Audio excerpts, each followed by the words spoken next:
The next two pages, pages 12 and 13, statement of activities. This is an overview of how the net position changed during the year. The expenditures, including the capital expenditures, are not included in here because those are actually become assets, so that's adding to the capital assets. So these basically, kind of match up to the financial statements, except for the governmental activities. The expenses for capital outlay and stuff are not included here because those actually added to the capital assets. On page 13, I want to point out there is a positive change in net position. The governmental activities, that is your fire and your lighting functions, of about $97,000. For the business type activities, which is the water and the wastewater, there was a positive change in that position of about $1.26 million.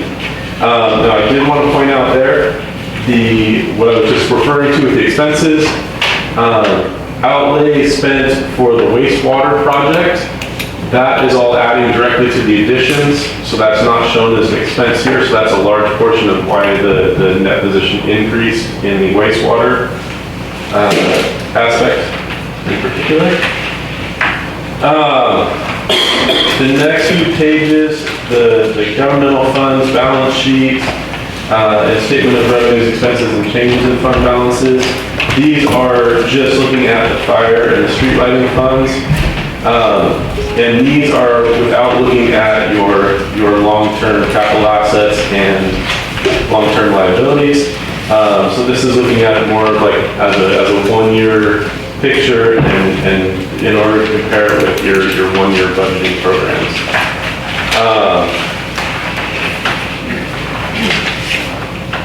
Pages 18 through 21, these are the statements particularly looking at the wastewater and the water funds.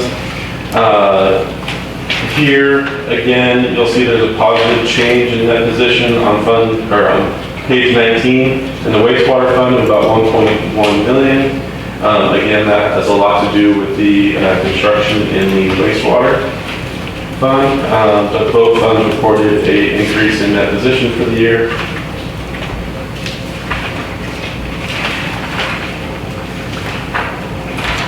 Skipping ahead a little bit, page 31, this is the note 4, which is a note on the long-term liabilities.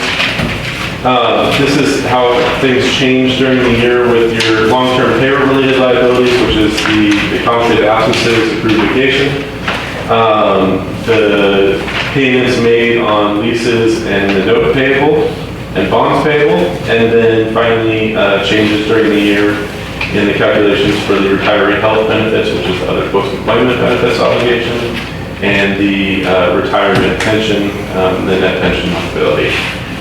Both the retiree health and the net pension liability increased a bit during the year, which was partially driven by changes in the marketplace for CalPERS investments, which didn't do quite as well in the past year as they did the year before. But when you're looking at these numbers, the numbers that are reported by CalPERS especially are a year in arrear, so you're actually looking at what happened in the 22-23 fiscal year, which then gets reported in the current year. So there's been quite a bit in terms of ups and downs, especially in the pension number over the last few years, and a lot of that has reflected what's been going on with CalPERS investments, which is not an actual out-of-pocket cost of the district. If you want to look at what was actually paid in retirement during the year, you turn all the way to the last page of the report, page 44. So while the net pension liability was up a little bit over $300,000, the actual cost paid during the year to CalPERS was about $84,600. So that is, it's a fraction of that total net pension liability. But as you can see on page 44, that cost has been increasing every year over the last 10 years. And will continue to increase until more of the district is on the newer, the Pepper Health Plan, which started in 2013, which is a little bit reduced benefits for district employees. But as you can see over the last few years, that cost has increased as much as it did towards the beginning of that time frame. So it has started to level off a little bit, but again, that's going to depend a lot on how PERS does its investments, what the district looks like in terms of its employee makeup, employee personnel. So just wanted to hit on that quickly. Predominantly our staff on the PERS 2% at 62, or which plan are they at typically? What is it right now in terms of split between the Pepper and the classic plans? We've got 6 employees on the 2 at 62. Then we have the safety and the classic. Okay, thank you.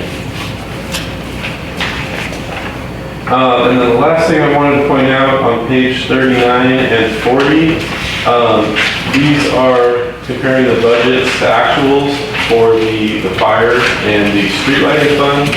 And I wanted to point out that both funds came in under budget on their expenses, and when you add it to a little bit of extra revenue received, both funds did quite well when compared to the final budgets for the year.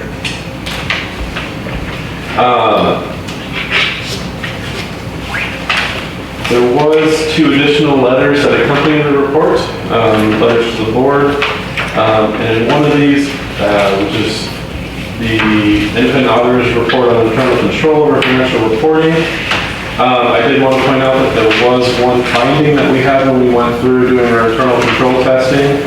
This was related to payroll. I did want to note that payroll finding as well in the prior year. The issues that we found in that finding did not reoccur this year, but the one this year, during our testing, we did look at whether or not everybody had a contract or action form on file that matched up exactly with their current pay rates, which then also matched up with the board approved salary schedules. And we found that for one newer hire in the fire department, we could not find signed approved action form for that employee. So we just wanted to stress that all employees should have forms on file just to make sure everybody's all in agreement with exactly what that person should be getting paid and what their position is. And then the district's response to the finding is here. But I did want to note, we tested 25 payroll transactions. Of that, I believe it was about 15 different employees we looked at, and there was 1 employee that we had that issue. So it didn't look like it was a system-wide issue in the district. Other than that, all the other things that we looked at in terms of disbursements, receipts, all the other aspects of payroll, everything all looked good. The controls were strong, and it looked like all the internal controls were being followed. And I just wanted to say thank you to District Kelly and Michelle and all of your staff for getting me all the documentation and getting our staff all the documentation that we require when we come out here. I know it's a lot to continue with your regular day-to-day work and then have 4 people sitting around constantly asking you guys for things and documents. So I appreciate the organized manner in which all that comes to us in order for us to be able to get our work done and be confident in the numbers presented. That's it for my presentation, and so I'll open it back up to you guys if you guys have any questions. Board?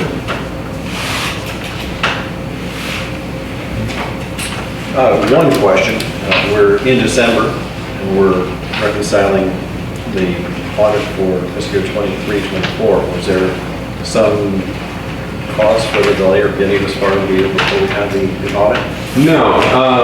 Typically, we have to wait until all of the accruals are done at the end of the year, which means looking at what receipts and payables come through up through August and sometimes into the beginning of September. And then everything gets reconciled, so we come out and look at the books after that. And then it's working through the process of getting everything finished up, and then throw in a Thanksgiving holiday, and here's what you get. Fair enough, thank you. We are approving the resolution, is that correct? So we'll need public comment. Oh, yes, any public comment on this item? Yes, thank you, Board. Gregory Hall. In your audit,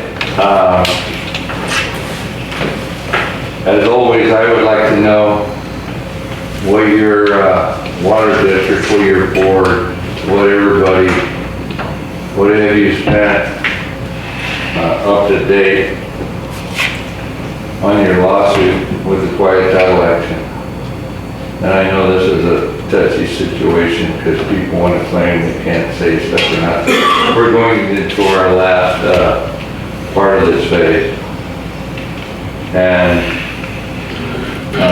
your attorney has somehow been directed without this board's direction to participate in producing a joint powers agreement, which will come up later. And I want to know when this board approved that and what that cost, and why that's not in here, why there's months of that work going on with this stuff, and at what time is this board and this community can understand you didn't get crap. You spent $1.5 million so far to get nothing. Then nobody was fighting for in the first place. Nobody was telling you you couldn't have anything. So I don't understand how much money you want to spend on nothing, but that's up to this board and the boards before and the boards after you. And it's not about giving up. It's not about calling uncle. It's about coming to the realization that what's the benefit? So if you're not benefiting nothing, or you keep employing attorneys that are making money, they give you zero, and out of the last 11 years, what did you get? What did you get for your $1.5 million? And what are you going to get if you go forward? And I'm all in it. I'm going to go forward, go forward. But we're at the end of the rope here, at the end of January, and the money tree is going to end. But what did your community gain from any of this? And I think it's time for this board to understand that you don't need to tag along with Tasserobos or the county or any of these knuckleheads to get zero. Thank you. Thank you. Interesting point, and that very good. Deserves some consideration. Any other public comment? Thank you very much. We have a motion.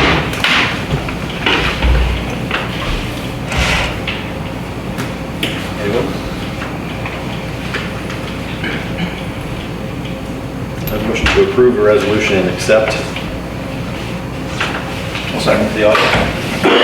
Ashley's up first and Director Sangster first. Yes. And who was the second? John?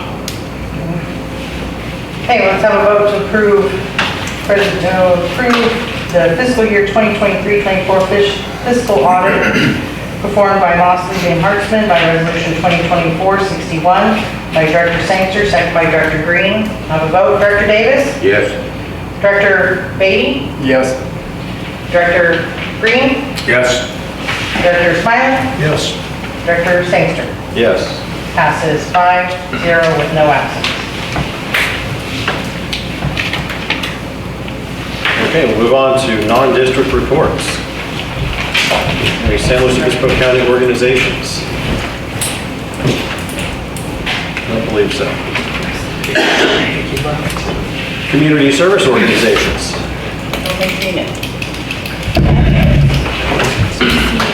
If nobody else wants to speak, I'll do it. Good evening, everybody.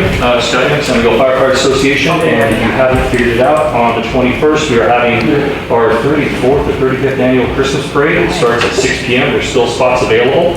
If you want to enter a float or put lights on your dog, feel free to do so. I got last minute notification from Mercy Air 34th. They'll be landing an airship. So it'll be north of the fire station, so people can come see the aircraft and meet the flight nurse and the pilot. And they usually have cool giveaway stuff, so we're going to manage that best as possible. They were scheduled last year, but they had to cancel due to inter-facility transfer. So if you haven't seen the airship, it's worth looking at. Santa will be at the fire station directly after the parade, and we have been very successful with our toy sponsors. Pleasant Valley Wine Trail was very good to us, and we have our usual sponsors of the queue, Sandville Garbage, Shore Valley Regulators, EJ Gallo, Passwords Welding, and community members at large. So kids will have a chance to see Santa, get a photo if they choose to, and get a toy they're choosing, and there will also be a Grinch available for photos. Yeah, to answer any questions. Where did you say it was landing? What's that? Where did you say this craft was landing? North of the fire station. We have an LZ established north of the fire station, the vacant lot adjacent to the power pole. Thank you. How about Camp Roberts? All right. Staffing committee reports, general manager. Public comment. Oh, public, ready to all of them separate? All together. For the Or three? non-community, or. We're going to be for public non-district comment. reports. Public comment on the non-district reports. Nope, thank you so much. Staffing committee reports, general manager.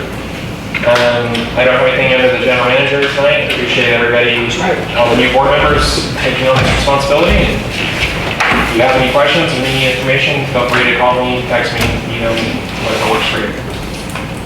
Thank you very much. District council. I just want to welcome you aboard, and if you don't have my contact information already, get it from me today or from Kelly or tomorrow. Always there to answer questions for anything that you need. And they're not here anymore. It was a pleasure working with Passport as well. I do have some other comments, but they are on an agendized item later this evening under the GSA, and I will open it up. Thank you so much. District utilities. And have my report as submitted in the packet. However, Tuesday, our mail carrier notified us of a main break in the alley near our house, and we were able to fix that on Tuesday. And because we had other paving going on, we were actually able to pave it today, so it's all done and gone. But appreciate the community looking out and letting us know right away. That could have caused a lot more damage.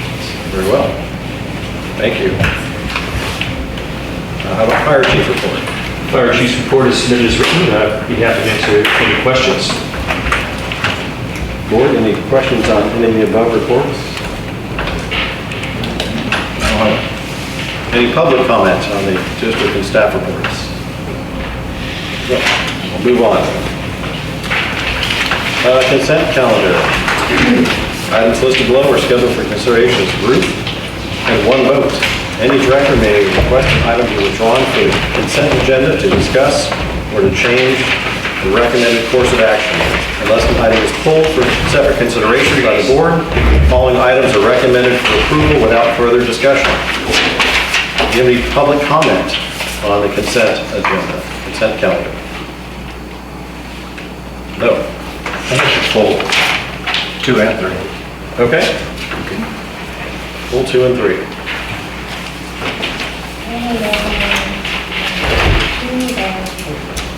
Okay, let's have a vote on, Actually, just 2. Just 2. just 2 Yeah, meeting dates? yeah. Okay. Okay, so we're pulling 2.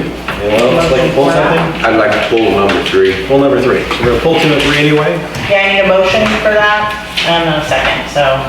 I make a motion to pull items 2 and 3 for discussion. Oh, not for that? We don't need a motion to pull. You were calling Bruce saying we need a vote, but we need a motion Oh, yes, first. okay. Sorry. So we're gonna look at it all independently. So 1, 2, and 3 independently. Evidently. Yes. That's Okay. One I was confused, sorry. They want both 2 and 3, so we're. Since we're not considering item 1, we can vote on it. Yeah, before discussion, yeah. So can I have a first? Motion to approve item 1. Second. All in favor? I guess. Anyone opposed? Hearing none. Item 1 passes 5-0, no absence. Okay, Director Rain, Yeah, April meeting, I'd like to request that we change the date to the 17th. I have prior commitment on the 24th and would like to attend all these meetings, so if we could change it to the 17th, it'd be appreciated. directors. Do you need any time to look at your, nothing? No, it's a Thursday, right? Yes. Yeah, it's still Thursday. It's just- I don't have any problem. It's just one more. Yeah. I have a commitment for that date. So Director Beatty's still checking. I'm open to the 17th. So as long as there will be a quorum for that day, then we can proceed with it by vote. If there's obviously not going to be a quorum for that, then we'll need to either stick with the same day or change it. Okay, we'll have a form, have a motion? I'll make a motion. Have a second? Second. So just for clarity, the motion is to accept all the dates except for April, which would be moved to April 17th, Correct. 2020. All in favor? Aye. Anyone opposed? No. 1. So passes 4-0, 4-1, 0 absence.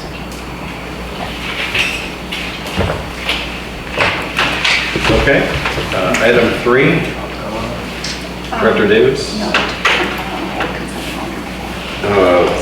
Board action. It's consent to approval resolution 2024-58 adopting well drilling, well equipment, and sewer lift station design standards for projects within the district boundaries. You pulled it. Yes. Let's discuss it. Perhaps you can provide some background on this, Mr. Davis? So this item is just to adopt standards for well drilling, well equipping, and sewer lift stations to add to our existing design standards. These would provide a generalized guide for developers to ensure that the district's basic needs are met. Not all standards apply uniformly, so some standards, like these ones in particular, would be the starting point. And for example, the well equipment and sewer lift station standards would be, the basic equipment would still apply, the orientation would be different based on site configuration. But again, these are applying a standard so that people coming to build here, develop here, would have something to say, okay, this is where I need to start with. We'll adopt, whatever is necessary going forward to make sure that our needs are met through this starting point. It doesn't necessarily mean it's going to be a cookie cutter thing for everybody, just like all of our standards. And how are the standards derived and where did they come from? So the standards are a culmination of what the city of Paso Robles and the county of San Luis Obispo currently have.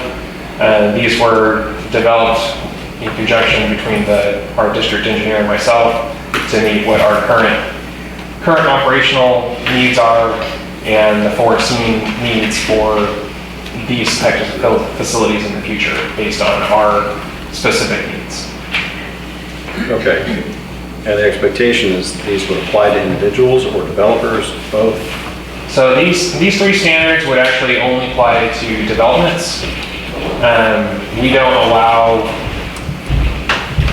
private wells for community use. Any new well for community use would be a district well, which would fall under these standards. If you own a small piece of property that's not adjacent to any sort of water utility, then you can drill a domestic well, you cannot drill an ag well. Those domestic wells would fall under the county health department because they would not become part of our system.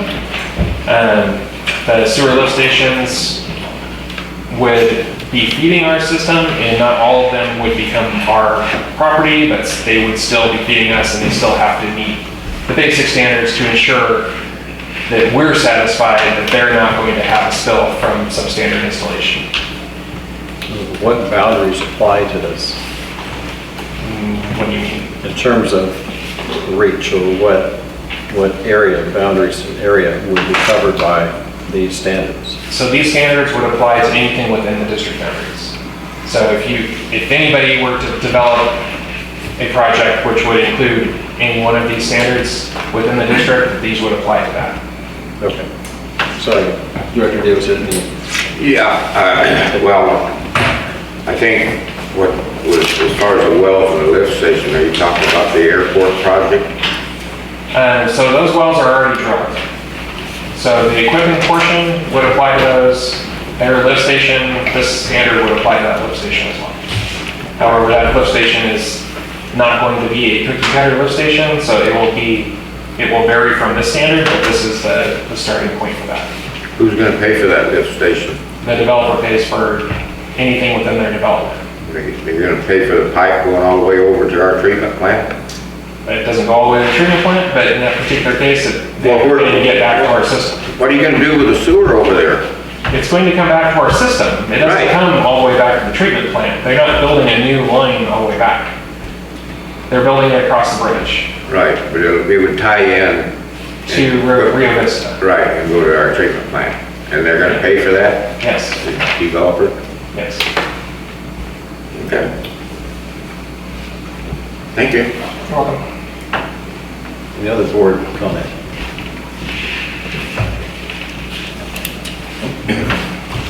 Since we pulled these, we're obligated to ask for public comment one more time? No. We did public comment on all Okay. three, anybody had an opportunity at that point. Okay. Well, I'd like to speak on this one. It wasn't part of the other thing that was pulled. But the board president's discussion is you are the one running the meeting. But you will have to allow additional public comment opportunities on every item thereafter for consistency. Sure. I don't have an issue with it. The rest of the board doesn't have an issue with it? I don't see an issue. Please. Thank you so much, Gregory.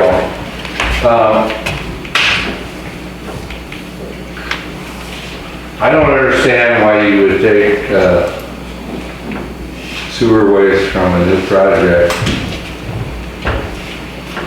across a bridge in the pipe somewhere else instead of develop a system wherever that project is being developed.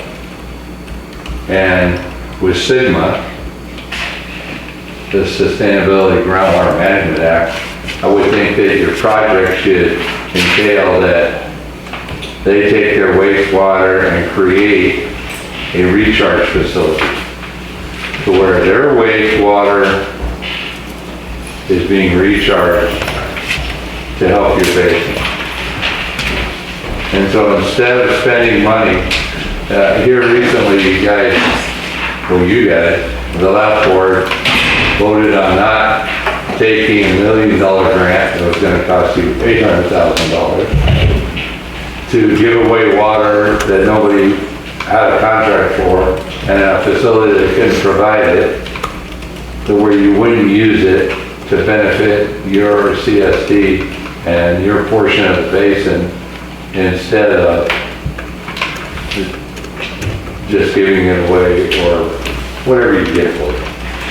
The bottom line of all this stuff is your community needs to recharge what it uses. If you recharge what you use, you're putting back what you take and you're a benefit. If you're going to dump it somewhere else, you're not a benefit. If it's all about making money, then that's the whole problem with the thing. So I would think that anybody that wants to build anything would understand that whatever they do, a recharge facility should be part of their big picture to show that the Department of Water Resources that we're replenishing what we use from our base.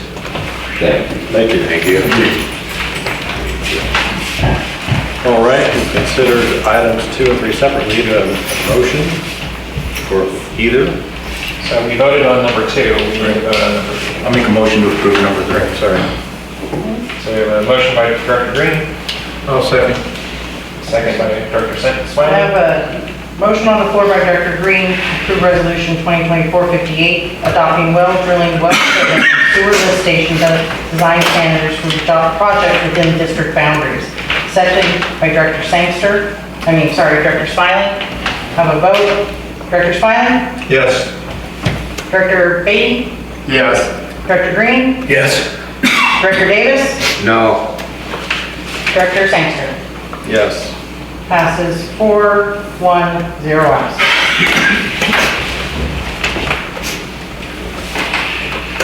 Okay, we'll move on to board action items. Item number 1, monthly claim detail and investment report for November 2024. Good evening. The November financials are on pages 220 through 264 in this month's packet. I wanted to point out that on page 221, as part of the staff report, we have the current status of all the district projects with their budgets, cost to date, and where their status are. Also have the usual legal expenses to date, top 5 operating expenses, and our monthly recurring expenses. We are 41% through the fiscal year. So on page 248, you can see our current revenue, actual versus what's been budgeted. It'll give you an idea of all of our current, November current revenue that's come in. And page 253 shows the same thing for our expenses. You can go through the pages and see where we are for all the funds, what we've spent so far, what we've budgeted, and so forth. As is our usual calendar, in January we'll be bringing back the mid-year budget adjustments for all the funds, and we'll update what's been spent, what's projected to be spent and received, and so forth. If you have any questions, I'd be happy to answer them. Thank you. Board? Have any questions? Yes. Page 221, help me out. Okay. I've been out of the office for 4 years. I don't know what MDCs, I don't know what THU, I don't know what MBR, I don't know To help with that, WCS or WSC, NOI.